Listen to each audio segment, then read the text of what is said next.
Back with you, Pirate Radio Live. Jason Nichols just asked a good question. Did we enjoy the playoffs? I had to think about that one for a moment.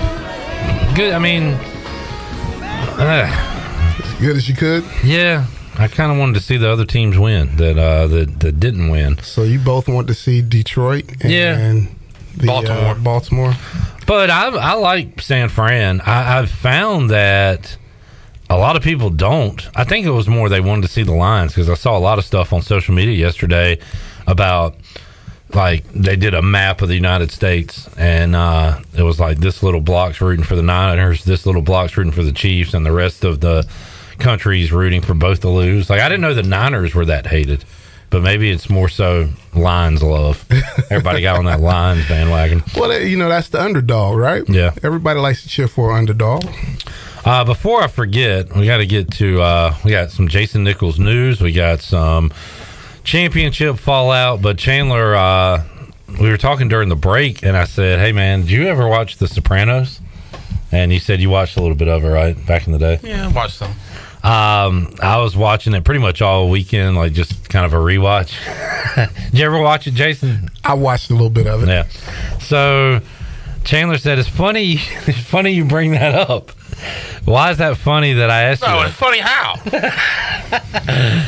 What, you think it's funny? What do you mean it's funny? Chandler said, did you see my Twitter this weekend? I was like, no, I didn't. What did I miss? Well, what you missed is I'm from Italian descent. You found out that you had some Italian blood in you. I overheard my father talking to this lovely woman, and I heard him say that there is some Italian on my grandmother's side, on my dad's mother's side. Okay. And I said, Dad, did you just say what I think you just said? And as soon as he said yes, we have some Italian descent in our family. And it's like, in The Mask, when he puts on that mask, Jim Carrey, it turns into like a tornado. Yeah. That's what happened with me. And next thing I know, I'm Tony Soprano. Yeah. And you are. I remember this. I remember this when I was a baby. So now your whole persona is. I'm Italian. Yeah. Mafioso. Yeah. Boss. And people might not know or might not remember, but my mom and my father used to own an Italian restaurant. That's right. So they got it honest. So they were telling you without telling you at the time. Exactly. Pretty much, yeah. So you're going to walk into AJ's Wednesday night for sports trivia and say, hey, yeah, let me get the pasta for food. Like, what? I said I was going to go in the back door, like, of the kitchen. Through like, the kitchen. Just like in Goodfellas, that scene. Yeah. I think that should be your whole persona from now on. Sure. Did you get a new look, the hair, like everything.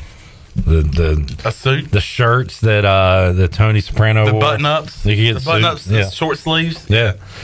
All right, so congratulations, man. It's great to know your heritage. Salute. The country Italian. Chandler Honeycutt. All right, Jason Nichols. What are you going to be doing next football season? Man, Clip, I'm gonna be working next football season here at Pirate Radio with us. Sweet. All right. Unfortunately, it won't be here at Pirate Radio. Oh man. But what? I will be working. All right. Will you be working on a football team? I will. It's a team up north. The head coach of the Washington Commanders. Congratulations, coach. A team up north. They weren't supposed to let that out yet. A college? It's going to be a college. Now, if Chandler applied to go to this college, would he get in? Well, if you say yes, nobody's going to get in. With his Italian background now, he has a better chance to get in. Meadow Soprano went to Columbia. Yes, she did. Interesting. Which is I knew that. Yeah, which is in the Ivy League, I believe. Yes. So, Princeton University. Princeton. You're a Tiger. I'm a Tiger. That's awesome, man. Congratulations. I appreciate it. It came out of nowhere. I had some other stuff, and I still got some other stuff, but I'm committed now to go there and be a part of that staff. They've reached out to me and done a tremendous job of accepting me and my family, and I'm looking forward to it, man. At this point in time in my career, it's about who do you go work for. and just meeting Coach and the staff and all that good stuff. Man, it's been real. I mean, he said some things that really caught my eye when I went up there to interview, and it ended up working out in my favor. And so I'm excited to go up there and coach the running backs. Have you made your post on Twitter like the recruits do nowadays when they commit, the cool graphic? That I'm committed? No, Yeah. no, I'm not going to do that. I did put a post, but it was nothing about I'm committed to Princeton. It was just something that, that fit me spiritually in my life. Their coach, head coach, has been there since 2010. Yes. So he's kind of entrenched in that program, and that's got to be something that's attractive to you, I would imagine. He's an alum, so he's there for the long haul. He's also worked in the NFL and done a lot of things throughout his career. So very humble guy. A very family-oriented guy, which was important to me, and just just a great atmosphere to go be a part of. That's awesome. So what are the coaching interview processes like, Jason? How long are you in that room, and what are they firing off on you questions wise and stuff like that? It varies. I mean, like on this interview, they wanted to get to know, the first part of it was about me, who I am, and my background, and then you get into more of the football side, the running back side of things, and talking about different experiences you've had there, base runs and base protections and all that good stuff that you started talking about, and so we went over that, and you get into recruiting and your recruiting philosophy, why Princeton, and all these different scenarios that they bring up, and then we went out to eat, and then it was just now filling you out. How do you fit with the staff and all that good stuff? And one thing I've always thought about myself, I can work with anybody, and it's not about me, it's about what are we trying to get accomplished. And so we did that, went out to dinner, and then went back to the hotel and hung out with the offensive coordinator, and just got to know each other, asking me some deeper questions and stuff at that point in time. Yeah, and I mean, your experience here at ECU, the MAC, Sunbelt, Army, and that kind of shows you're like a chameleon, right? You can kind of fit in, coach whoever. That's got to make you an attractive candidate, I would think. Well, I think so. I think really the Army experience probably really set me over the top here, because you're dealing with the same kids now.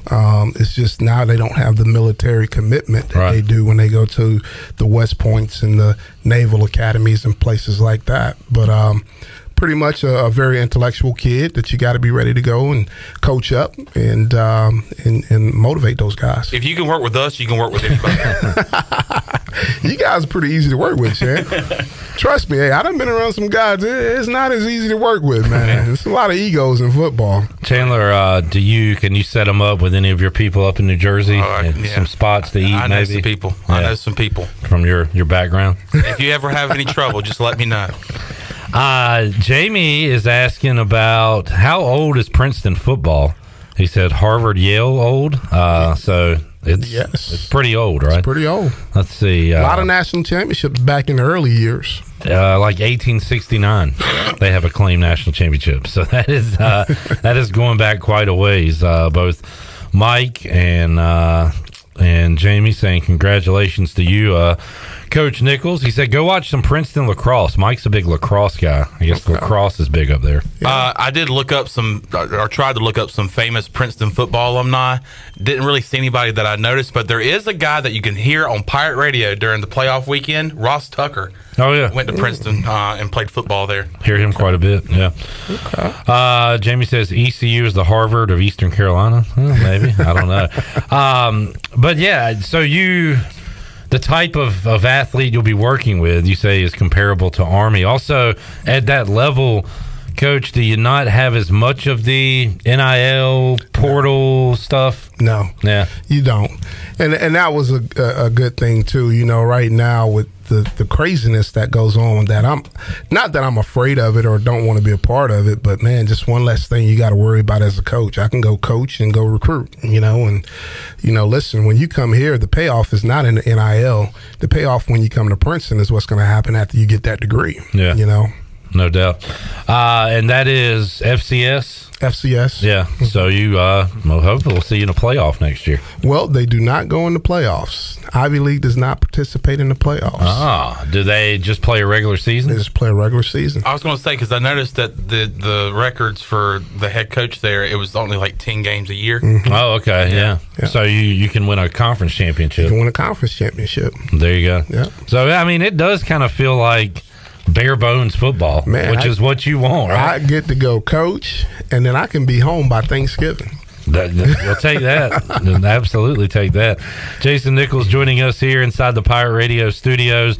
So this will be your last Monday appearance with us. Last Monday. All right. Well, Monday. It has been a blast. We'll certainly keep in touch and talk to you for sure at times. How many stops does this make for you now in your coaching career? Ooh, that's a good question. 1, 2. We can see. Let's see if you can remember, or we can look you up. 6, 7, 8, 9, 10 or 11. Man. And it's mostly been running backs? No, it's been receivers for the first few years of my career. 15 years I coached receivers. And then what happened was, as a receivers coach, I didn't want to just get labeled as a receivers coach. I wanted to try to create other opportunities for myself, be it a coordinator or in those type of opportunities. So I wanted to get into running backs in 2016. I reached out to Mark Spear, who was the head coach over at Western Carolina. And I said, well, listen, coach, I want to coach backs. He had lost his running backs coach that went to go work for actually Coach Houston up at JMU. And so I came in and coached the running backs in 16. And now it seems like the last few jobs, every job I've gotten now has been running backs since then. But, it gave me an opportunity to learn protections more, because now you got to be involved in teaching the back where his eyes need to be, and the run game, the blocking schemes, and where you're trying to run the inside zone to. You want to run it to the shade or you want to run it to the 3 technique? It depends on your preference, and so a lot of things like that when you're a receivers coach, you're like, listen, I can care less about that right now. I'm trying to get these guys to run routes at the right depth and catch the football, Looking at your bio, a couple of things for the Jason Nichols profile. Liberty Bowl MVP in 1994. Yep. Left East Carolina as the all-time receptions leader. Mm-hmm. We're throwing the football a lot since then, so that's been passed by 5 guys. I think you're 6th right now all time, which is we'll take that, no doubt. So, all right. So, Sacred Heart, was that your first coaching job? First coaching job. Sacred Heart, App State, Kent State, Toledo, Western Carolina, ULM. Should have been. There you go. Yeah. ULM, Western Carolina, East Carolina, and then wait a minute, Richmond, Aspida, and then Army West Point. All right, that's that just shows the coach's life right there, man, all over the place.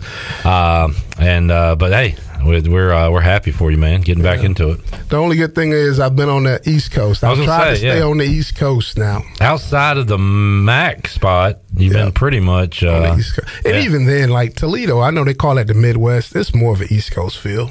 Eastern time zone, right? Eastern time zone and all that good stuff. Now, when I was at ULM, we were on the Central time zone over there, which I come to find out that the Central time zone is the best time zone to be on.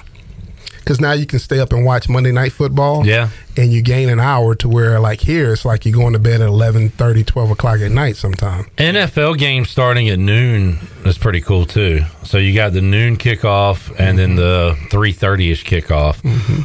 West Coast, I don't know how those people do it. I don't either. I went out there for spring break, and it's like 3 hours. We went out to San Fran, and, I mean, man, it messes up your whole day. Yeah. There's nothing on late. Those sports on at night. I guess that's why the clubs are popular out there. I don't know. There's more stuff to do. Jason Nichols joining us here inside the Pirate Radio studios. Jamie says Coach Nichols loves coaching in cold weather with those stops. Well, sometimes you don't get picked out. Trust me, I would rather be down south in Florida somewhere. So what are the facilities like at Princeton?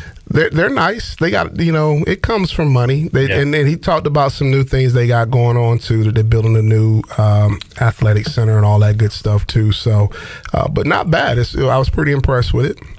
Who's the beast of the Ivy League? Does that vary year in, year out? I think it kind of varies. Yeah. It's going to be Princeton right now. So no doubt. Ivy League football champions. Let's see.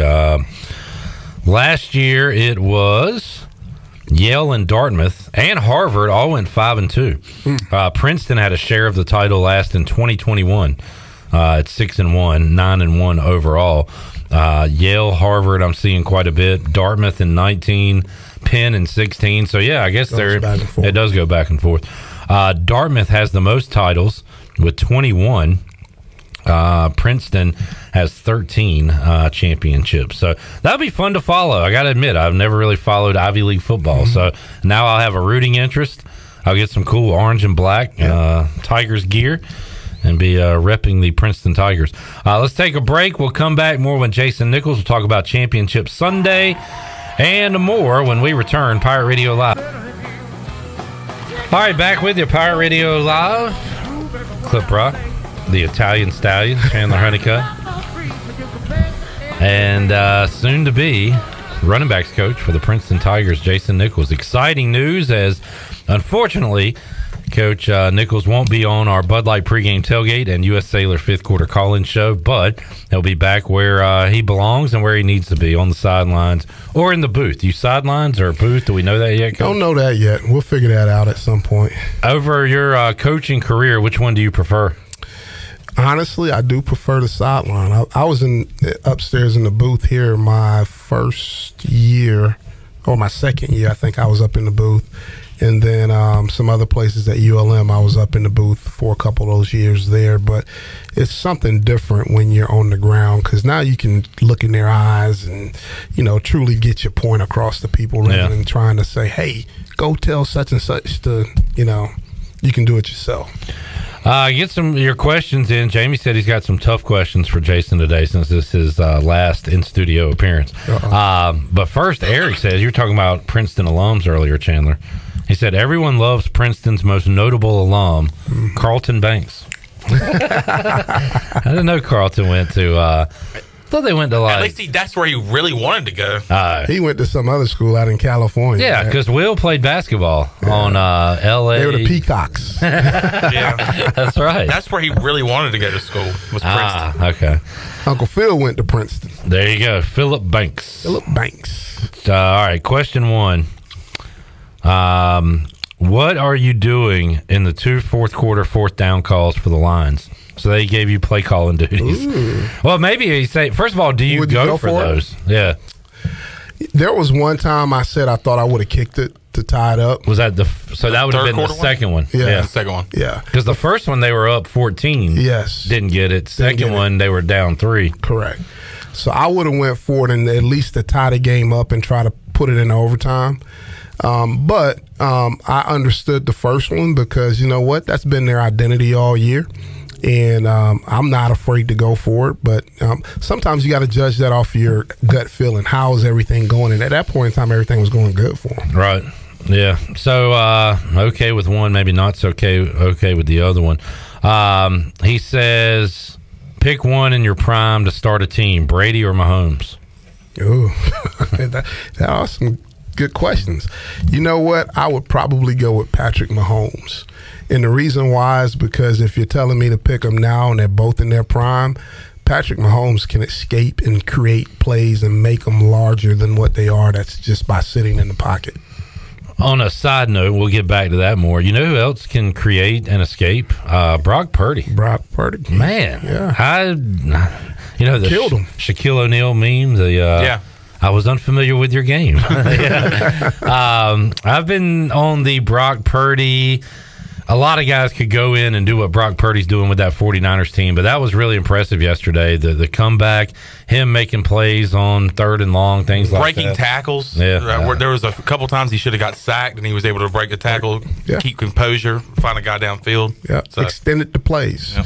When a quarterback does that, it makes it tough for a defense, man. And they are the Niners. We talked about this with Winstead too, but like Kittle, McCaffrey, and definitely Debo, and I'll throw in Ayuk, but they are the best yard after contact team in the NFL. And now you can throw their quarterback into that mix as well, the way he played yesterday. Back to Mahomes, again, just impressive what he's been able to do this year. You know, Tyreek Hill out, and Kelsey had some, not a great year, some drops, and you've got Rice trying to grow up as a good receiver. Kadarius Toney was so hit or miss. Valdez-Scantling can make a big play and drop one. So what he did with those guys this year, very impressive. Man, that to me is what defines you as a quarterback, as a leader. Like when you make everybody else around you better. Yeah. Like that's when you start talking about greatness, right? You know, we always want to compare, you know, greatness on the basketball court and all that good stuff, but it's no different on the football field. When one of your main guys go down, can you still lead that team in the direction they need to go win a football game?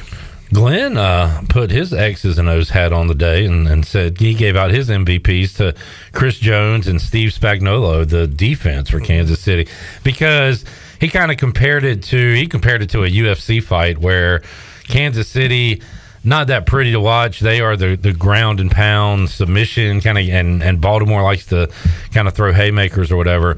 Kansas City's kind of changed their identity over this 6-year run that they've been on. They are now a defensive team. They are a Pacheco battling ram pound you type of team, and they still get the Mahomes theatrics, but a good all-around football team. This defense has played all year well for Kansas City. Tell you what, man, they did. And you know, this was the first year where you really looked out there and they had a defense that could stop somebody. Yeah. Typically you had to think about it as how we're going to go in here and outscore everybody, because they couldn't stop people.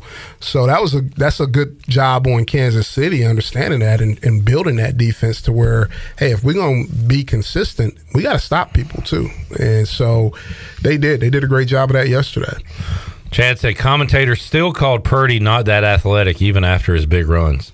Well, Chad, that's something our people have been we've been held back so long. We've been called gym rats, sneaky athletic coaches. Coach on the floor, blue guys, blue guys. Purdy looked pretty damn athletic to me when he was running yesterday. Listen, man, you know, it's just part of it. I mean, you know, he did a great job. I mean, he really did. He extended some plays that kept them on the field. And to me, as a quarterback, that's your job. I hate seeing guys throwing it down the field on, we call it a 50-50 ball, when you're throwing it over 40-some yards, where if you just go ahead and tuck it down and go move the chains, we can line back up on first and second down and take that shot that you're trying to take now. And so he did a good job of staying on the field, because when you stay on the field, you wear down the defense. The time of possession becomes in your favor, believe it or not, right? Mm-hmm. And you know, and all those good things, because you're on the field. To me, the biggest coaching point I ever heard from a guy, Todd Berry, our quarterbacks better not throw a ball third and 4 to 5 down the field when we're trying to move the chains. He would rip their behind. Well, you talking about that and that finishing statement made me think about last week with Josh Allen taking shots on manageable situations where they looked like they had guys in the flat, guys coming across the middle. And that's the part where that has to be coached out of those guys. Well, and that, you know, that's what makes them great, but know when to do that. Right. There's no problem to do it on first and second down. But on third down, let's make sure we convert so we can stay on the field. Now we can take those. We'll build those shots into the play calling. And so that is huge, man, when you're coaching quarterbacks, as far as when to take the shot, when to get the first down, how to keep the chains moving. And so that's kind of what Josh Allen is. He's got to know the situation and everything. Let's go back to those fourth down calls. If you're Dan Campbell, that's what you've done all year.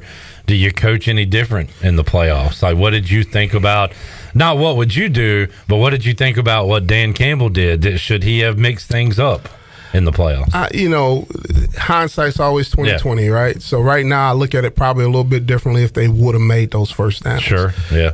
If they made them, you cheer them on and you say, you know what, they've been doing that all year. When they don't work, it's always, well, maybe we should have.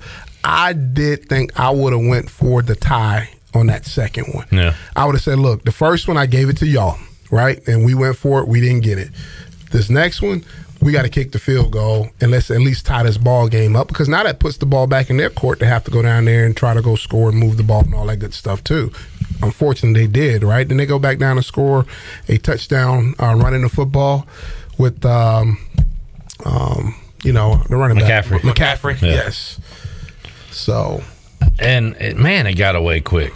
Like it was a snowball effect right down the hill. And the Niners took advantage of that, and you just felt like, man, I mean, what is that? If you're a Detroit fan, that is 6 decades of misery. But in that particular game, how did it get away so quick? Is that the Niners flexing their muscle? Are they that good? Or I feel like Detroit helped them out a ton. Detroit definitely helped them out. You got to one, they had something good go their way on the one ball that the DB clearly should have picked. Oh, Ayuk hit his helmet. Boy caught it. Yeah. They go score. They come back. Detroit gets the ball the very next play. Fumble. They fumble the ball. They go score. I mean, you're talking about that's momentum swing there now, and they're at home. So, now that stadium's rocking, whereas in the first half, they were kind of quiet. Yeah. And so momentum is a real thing, and they got that momentum, and they didn't give it up. So, Chon, what is your take on this Super Bowl? Are you excited about the matchup? I swear, I'm excited like a lot for of people two are not. people. I'm excited Christian McCaffrey and Steve Wilks. I do know some 49ers fans who have been wanting this Super Bowl for a while. I remember how upset they were. By the way, a rematch from a few years ago, how upset they were when they lost the Super Bowl a few years ago against the Chiefs. So, yeah, I'm very excited about seeing Christian McCaffrey, balling out. I don't know how other Panther fans feel about that, but, watching him play in Carolina and seeing how much he was such a contributor to our football team, he deserves it, and so does Steve Wilks. I really do think he should have got the Carolina Panthers job and was overlooked. So, what a special thing that would be for him to go out and get a Super Bowl after last year. Yeah, I'm definitely pulling for the Niners here. I see a lot of people that don't care. I want both teams to lose. I've got a rooting interest, and I don't necessarily hate Kansas City. Like I was definitely on the hate New England train after a while. Yeah. I'm not quite there with Kansas City. I'm over them. I'd rather see another team in there. But I think Mahomes is pretty likable. Kelsey's likable. Yeah. Andy Reid is likable. Like they're not that easily hateable to me, even though they're awesome. So. Well, everybody hates a winner. I mean, when you're getting hated on, that's because you're doing something right. Chad said, Clip, are you happy for Chase Young? I'm not quite there. I don't not want him to win, but when I saw him yesterday make a tackle, I wasn't rooting for it or anything. It bums me out, if anything, that number 2 overall pick, and he's already on a different team in the Super Bowl now. Wow. It stinks. Let's take another break. All right, Shirley Rhodes, Alex Harper, Chon, and Jason Nichols joining us here inside the Pirate Radio studios. Jason, what was what will you take away from the U.S. Sailor 5th quarter call-in show? That 1 year of your life. What did you learn? What did you take away from that? Man, I took away some aspirin, the ABC store, some good wings over Greenville wings. Some wings over Greenville. Oh man, I tell you what, it really did open my eyes to a whole nother world that, as a coach, you really try to shut out, because, in all honesty, you can't, and I know some guys do, but you can't live in that world, because you know what, no matter what you do, just like with yesterday with the Lions, some people are gonna like you, some people aren't. So I took from that, man, just, it's a different world out there, and people are real fanatic about it. Yeah, and it's good that people care. It Sometimes the way they express that could be expressed a little better or less harsh. Yeah. But man, people care about Pirate football, and you saw that firsthand. You had that quiet moment where they got quiet there for about a week or two where I was like, it's not good. Yeah. You're right. Well, Jason, good luck, man. I appreciate Sean and I, we can't wait to be doing live reports on Princeton football. Yeah. Okay. And either saying, man, J-Nick's got it going today, or the hell's going on up there, man? We need to call him. Call him in. We'll have Chandler giving you some constructive criticism. And if your long snapper needs any lessons, or if he's, just fly you up. Hey, don't try to take this guy. Hands off. No. Tell his he's got to tell his long snapper to snap too, or he might be swimming with the fishes. There you go. Yeah, swimming with the fishes. I don't have the grades to go to Princeton, so you don't have to worry about him transferring. Jason, enjoyed it, man. Come on back Appreciate it. sometime. I will, man. I will. I'll be in touch.